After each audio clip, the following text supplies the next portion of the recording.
সাংবাদিক দম্পতি সাগর ও রুনির হত্যা মামলার তদন্ত প্রতিবেদন আজও মঙ্গলবার আদালতে জমা পড়েনি। এ নিয়ে মামলার তদন্ত প্রতিবেদন জমার তারিখ 119 বার পেছানো হলো। Dhaka chief metropolitan magistrate CMM আদালতে আজ এই মামলার তদন্ত প্রতিবেদন দাখিলের ধার্য দিন ছিল।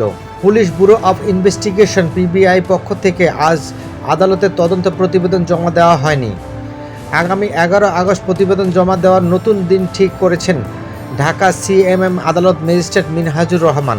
এক যুগ পর সাংবাদিক দম্পতি সাগর রুনি হত্যা মামলার তদন্তের দায়িত্ব পিবিআইকে দেওয়া হয়।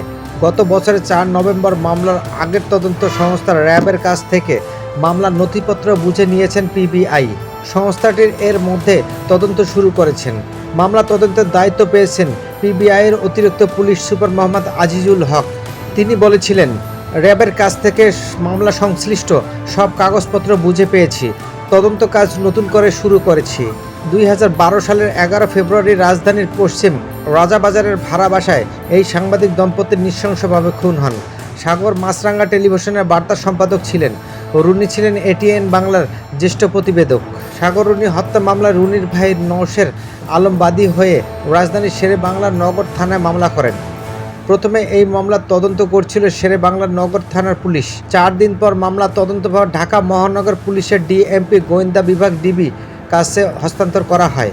তদন্তের দায়িত্ব পাওয়া 62 দিনের মাথায় 2012 সালের 18 এপ্রিল হাইকোর্টের ব্যর্থতা স্বীকার করে ডিবি। এরপর আদালত র্যাবকে মামলাটি তদন্তের নির্দেশ দেন। 2015 সালের 2 ফেব্রুয়ারি লিখিতভাবে র্যাব আদালতকে জানিয়েছিলেন, সাগর রুনির বাসা থেকে জব্দ করা আলামতের ডিএনএ পর্যালোচনায় অজ্ঞাত পরিচয় 2 পুরুষের অস্তিত্ব উপস্থিত মিলেছে। অজ্ঞাত পরিচয় 2 পুরুষকে শনাক্ত করতে যুক্তরাষ্ট্রের ইন্ডিপেন্ডেন্ট ফরেনসিক সার্ভিসের ল্যাবে ডিএনএ পাঠানো হয়েছে। সেখান থেকে ছবি প্রস্তুতির চেষ্টা চলছে। তদন্ত সংশ্লিষ্ট সূত্রগুলো সম্প্রতি বলেছেন, যুক্তরাষ্ট্রের ডিএনএ ল্যাবে ফলাফল জেনেছে র্যাব। তবে অজ্ঞাত পরিচয় 2 জনের ডিএনএ থেকে ছবি তৈরির সন্তোষজনক ফল আসেনি। প্রাপ্ত তথ্য অনুযায়ী এই ঘটনায় এখন পর্যন্ত 8 জনকে গ্রেফতার করা হয়। বর্তমানে 2 জন জামিনে, বাকি 6 জন কারাগারে।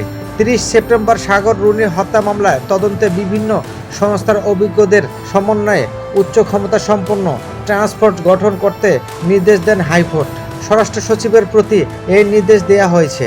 একই সঙ্গে তদন্ত শেষে 6 মাসের মধ্যে আদালতের প্রতিবেদন দিতে বলা হয়েছে।